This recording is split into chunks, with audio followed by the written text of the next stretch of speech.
स्वागत है आप सभी का हमारे YouTube चैनल पे। आशा करते हैं आप लोग अच्छे होंगे, स्वस्थ होंगे और अपनी पढ़ाई में मगन होंगे। तो चलिए बिना कोई देरी करते हुए हम अपने क्लास को शुरू करते हैं। जैसा कि आपने देखा है, यहाँ पे हमने लिखा हर का परिमेयकरण। तो आज का हमारा टॉपिक है हर का परिमेयकरण। ये कोई मामूली टॉपिक नहीं, ये हर एक स्टूडेंट को आना चाहिए और ये बहुत ही महत्वपूर्ण है। ये टॉपिक हम आपको बता नहीं सकते, आप समझिए हमारी इस बात को।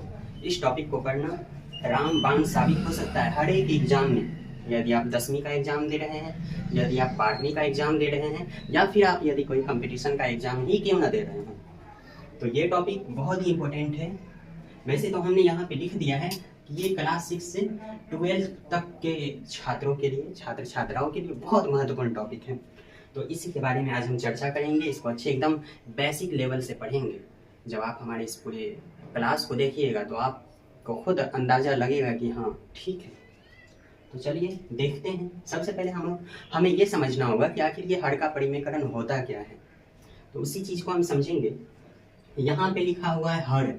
हर का मतलब ये होता है कि कोई भिन्न है, तो भिन्न के नीचे वाले जो संख्या होती है उसे ये हम हर कहते हैं। एग्जाम्पल के तौर पे यदि हम यहाँ पे 4/5 लिखे तो हमारा ये हर हो जाएगा।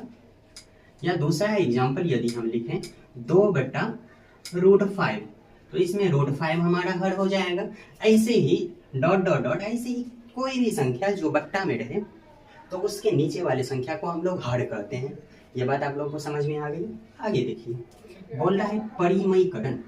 हर का परिमेयकरण मतलब नीचे वाले का परिमेयकरण करना है। कहने का मतलब ये हुआ कि ये √5 जो है ना, इसी को हमको परिमेय के रूप में बदलना है, रूट हटाना है। बस वही है हर का परिमेयकरण, जिसमें हम इस रूट को हटा देते हैं। इस रूट को हटा के एक सामान्य भिन्न में बदल देते हैं, उसे हम क्या कहते हैं, हर का परिमेयकरण। एक बात का ध्यान रखें, इसमें हम ऊपर वाले को कुछ नहीं करते हैं। हमको बदलना यदि है तो नीचे वाले को, क्योंकि यहाँ बोल रहा है हर, तो हर का ही परिमेयकरण होगा। जब आपके किसी भी टॉपिक में किसी भी सवाल का आंसर यदि रूट में आ जाता है तो हम कोशिश करते हैं इस रूट को हटा देने का।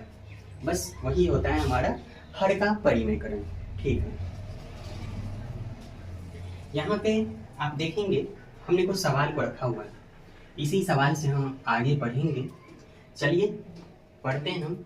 यहाँ पे आप देखेंगे हम यहाँ पहला नंबर क्वेश्चन 1/√2 लिखेंगे। इसको बनाते हैं। तो इसको बनाने के लिए बहुत ही आसान बात है, क्योंकि हमने कहा है कि नीचे वाले का हमेशा परिमेयकरण करना है, तो ऊपर वाले को हम ऐसे ही लिख देते हैं। अब नीचे वाले का परिमेयकरण करने के लिए हमको समान नीचे वाले से गुना करना पड़ेगा। क्योंकि आप ध्यान दीजिएगा यहाँ पे √2 तो सेम है, ऊपर नीचे तो हम काट सकते हैं। तो जब ये ऐसे कट जाएगा तो हमारा आंसर तो यही बचेगा 1/√2। तो कोई तो दिक्कत है नहीं हमको ये √2 और √2 लिखने में, कोई दिक्कत नहीं है। अब आगे देखिए, इसी सवाल को आगे बढ़ाते हुए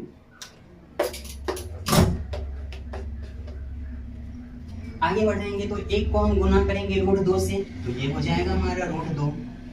और नीचे में देखिए √2 को √2 से गुना करते हैं तो ये हमारा 2 हो जाएगा। अब बोलोगे कैसे हुआ सर, तो यहाँ देखो इस √2 को हम ऐसे लिख सकते हैं ना, ऐसे तो लिख सकते हैं। तो जब ऐसे लिखेंगे तो यहाँ जोड़ा बन रहा है, और आप सब तो जानते हैं कि जोड़ा बने तो एक संख्या बाहर निकल जाता है। उसी का यूज करते हुए हमने इस संख्या को बाहर निकाल लिया है। तो अब चूंकि बोल रहा था हर का परिमेयकरण करने के लिए, हर का परिमेयकरण कर दिया, हमारा आंसर आ गया। कोई दिक्कत नहीं होगा दिक्कत। हाँ, अब आगे देखिए, आगे संख्या है हमारा सेम 3/√5। इसमें भी क्या करेंगे हम, ऊपर √5 लिख दो, नीचे भी √5 लिख दो, गुना कर दिया, कोई तो दिक्कत है नहीं। ये भी कट के तो बराबर आंसर आ जाएगा, है कि नहीं। अब देखिए आगे इसको भी करेंगे, तो 3 को √5 से गुना करेंगे तो ये हमारा 3√5 हो जाएगा, कोई दिक्कत नहीं होगा। यहाँ √5 है, √5 है, जब आपस में हम गुना करेंगे जैसे यहाँ पे हम किए थे तो आंसर इसका क्या निकल के आएगा, 5 हो गया हमारा ये फाइनल आंसर। चूंकि हमको तो हर का ही परिमेयकरण करना है, फाइनल आंसर हर का परिमेयकरण हो गया। अब अगला सवाल हम देखते हैं। अगला सवाल हमारा √2 और बट्टा में √3 है।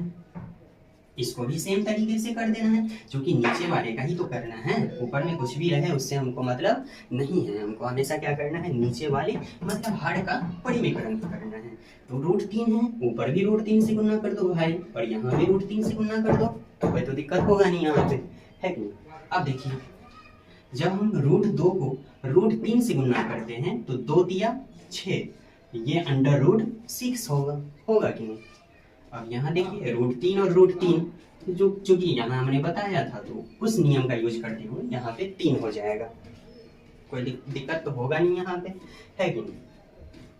यही हमारा आंसर हो गया, चूंकि हर का परिमेकरण हम कर दिए हैं। अगला सवाल हम देखते हैं। अगला सवाल हमारा 5/2 √3 है, 5/2 √3 है, ये लिख दिया। हमको इसका भी हर का परिमेकरण करना है, तो परिमेकरण करने के लिए चूंकि बोले कि नीचे वाले सेम से ऊपर नीचे गुना कर दो, है कि नहीं। तो यहाँ देखो, यहाँ एक बात समझने योग्य है, यहाँ पे 2 √3 लिखा हुआ है नीचे में, तो हम या तो ऐसे भी लिख सकते हैं, ऐसे भी लिख सकते हैं, या एक दूसरा तरीका भी है, इसको हम ऐसे भी लिख के बना सकते हैं, √3/√3, क्योंकि हमको रूट वाले से ही तो जरूरत है, तो इसीलिए हम डायरेक्ट √3/√3 लिख दिए। एक ट्रिक हमेशा याद रखना कि जब रूट के बगल में कोई संख्या दिया रहे और वो हमेशा किस में रहे, गुना में रहे, किस में रहे, गुना में रहे, तो उस संख्या को हम नहीं भी लिखेंगे ना तो कोई दिक्कत हमको नहीं होगा। लेकिन यदि अगर प्लस में रहे या माइनस में रहे तो उस संख्या को हमको लिखना जरूरी होता है, ठीक। तो ये जब प्लस माइनस वाला पढ़ेंगे तब देखेंगे, अभी तो हम बेसिक चल रहे हैं जो कि बहुत आसान है। तो इसीलिए यहाँ पे हम √3 लिख दिए, क्योंकि यहाँ तो गुना था। अब इसको आगे हम जो बनाएंगे, तो आगे बनाने के लिए 5 को √3 से गुना कर दो, तो 5 √3 बट्टा 2 है गुना, 2 पहले था ना, 2 उसके बाद इसको गुना करेगा √3, तो चूंकि यहाँ तो बताए थे तो ये हमारा 3 हो जाएगा। अब आगे हमारा आंसर देख लो, 5/√3 और 2 दिया 6, यही हमारा आंसर हो जाएगा। कोई तो दिक्कत होना नहीं चाहिए यहाँ पे, क्योंकि हमको किसका परिमेकरण करना है, हर का परिमेकरण करना है, कोई दिक्कत यहाँ तक नहीं है दिक्कत, ठीक है। ये हमारा पहला टॉपिक था, ठीक है, पहला टॉपिक था ये हमारा, जो कि एकदम आसान लेवल का था। तो इसमें हम आप लोग को कुछ क्वेश्चन दे रहे हैं, वो क्वेश्चन आपको बना के लाना है, उसके बाद हम आगे पढ़ेंगे। तो आगे इस पे क्वेश्चन कुछ लिख लीजिए, HW में आप लोगों को बनाना है। बनाना क्या है, पहला नंबर क्वेश्चन 6/√6, इससे अगला क्वेश्चन 3/2√3, इससे अगला क्वेश्चन √5/√6, ठीक है। ये बना के लाना है, मात्र 3 क्वेश्चन, इतना आप लोग बना के लाइए। तो ये हमारा एकदम इजी लेवल था। जब हम धीरे धीरे कोई भी चीज को पढ़ते हैं ना तो वो हम अच्छे से पढ़ लेते हैं, क्योंकि आप लोगों ने सुना होगा कि बूंद बूंद से, ये हमारा बूंद है, ये भी बूंद है, ये भी बूंद है, तो बूंद बूंद से क्या होता है, दरिया बनता है, ठीक। तो उसी हिसाब से जब हम धीरे धीरे पढ़ेंगे, पार्ट बाय पार्ट पढ़ेंगे, तो हमको एकदम बेहतर तरीके से समझ में आएगा, ठीक। तो ये हमारा पार्ट 1 था, क्या था, पार्ट 1, हर के परिमेकरण का पार्ट 1 था। पार्ट 2 भी हम देखेंगे, पार्ट 3 भी देखेंगे, पार्ट 4 भी देखेंगे। तो इसमें टोटल 3 लेवल हम पढ़ाएंगे। पहला लेवल हमारा एकदम इजी हो गया पहला लेवल। दूसरा लेवल में हम मॉडरेट पढ़ेंगे, मीडियम, ठीक। और अगला लेवल जो होगा एकदम हाई लेवल, मतलब हार्ड लेवल का होगा। तो ये सभी प्रकार के हम मॉडलों को पढ़ेंगे, तो एकदम ये तो हलवा बन जाएगा। हलवा तो खाते होइएगा, ये बस हलवा हो जाएगा। हम लोग सवाल में देखते हैं तो हम लोग डर जाते हैं, जबकि ये डरने का कोई चीज़ नहीं है, बहुत आसान चीज़ है। एकदम अच्छे तरीके से हम इसको पढ़े हैं, और इसको आप नहीं समझ में आए तो इसको बार बार देखिएगा। और एक ट्रिक जो हम बताएं उसको हमेशा याद रखिएगा कि जब अगर नीचे में हर यदि गुना में दिया रहे, जैसे 2√3, तो ये तो गुना में है, तो इसका परिमेयकरण करने पर यदि ऊपर में हम √3 और √3 लिख देंगे तो कोई दिक्कत नहीं होगा। लेकिन वहीं पे अगर यहाँ पे लिखा रहता 2 + √3, तो इसको जब ऊपर नीचे गुना करती तो ये हमारा पूरा हमको लिखना पड़ता। हमको क्या करना पड़ता? पूरा लिखना पड़ता। तो ये सब कहाँ से आता है तो वो हम बताएंगे आपको बाद में, वो हम मॉडरेट लेवल में पढ़ाएंगे। ठीक, तो ये हमारा इजी लेवल था। इजी लेवल में बस इतना 4 क्वेश्चन आपको बताए हैं, और इस चारों के बाद हम आपको 3 HW दिए हैं। ये तीनों भी हम अगला पार्ट में बताएंगे, उसके बाद हम पढ़ेंगे मॉडरेट लेवल। तो आज के लिए बस इतना ही। अगर सेशन आपको समझ में आया होगा तो लाइक करिएगा, कमेंट करिएगा और अपने दोस्तों को शेयर करिएगा। बाकी कुछ दिक्कत लेने की ज़रूरी नहीं है, परेशान होने का ज़रूरत नहीं है, हम एकदम अच्छे से पढ़ेंगे। तो आज के लिए इतना, मिलते हैं अगले सेशन पार्ट 2 जो कि हमारा मॉडरेट लेवल होने वाला है। थैंक यू, बहुत बहुत धन्यवाद।